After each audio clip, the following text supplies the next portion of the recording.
साल 1898 भारत के उत्तर प्रदेश राज्य में सिद्धार्थनगर के पास एक गांव पिपरहवा में खुदाई हो रही थी। पुरातत्वविदों को एक बौद्ध स्तूप मिलता है। इस स्तूप में उन्हें ऐसे अवशेष मिलते हैं जो दुनिया को चौंका देते हैं। ये थे गौतम बुद्ध के पार्थिव अवशेष और कुछ अनमोल रत्न जिन्हें उनके अनुयायियों ने उनकी अंत्येष्टि के समय चढ़ाया था।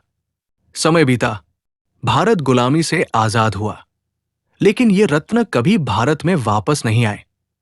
माना जाता है कि ब्रिटिश शासन के दौरान ये ऐतिहासिक और पवित्र धरोहरें चुपचाप देश से बाहर भेज दी गई।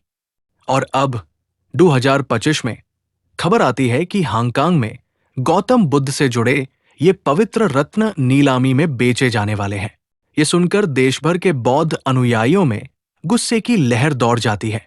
इसे सिर्फ रत्नों की नीलामी नहीं, बल्कि बुद्ध की आस्था और विरासत की बेइज्जती माना जाता है।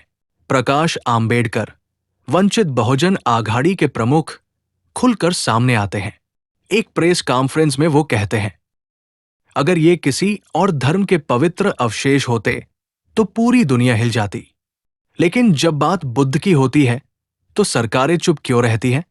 अगर ये किसी और धर्म के पवित्र अवशेष होते तो पूरी दुनिया हिल जाती, लेकिन जब बात बुद्ध की होती है तो सरकारें चुप क्यों रहती हैं? वे भारत सरकार से तुरंत हस्तक्षेप की मांग करते हैं, नीलामी को रुकवाने की और इन रत्नों को भारत वापस लाने की। उनका सवाल सीधा और तीखा होता है, क्या भारत को बुद्ध की विरासत की कोई परवाह नहीं? सरकार पर दबाव बढ़ता है।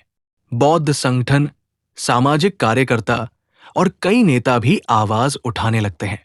ये सिर्फ रत्नों की लड़ाई नहीं थी, ये भारत की उस पहचान और सांस्कृतिक जिम्मेदारी की लड़ाई बन जाती है जिसमें गौतम बुद्ध जैसे महामानव की विरासत को सम्मान और संरक्षण मिलना चाहिए।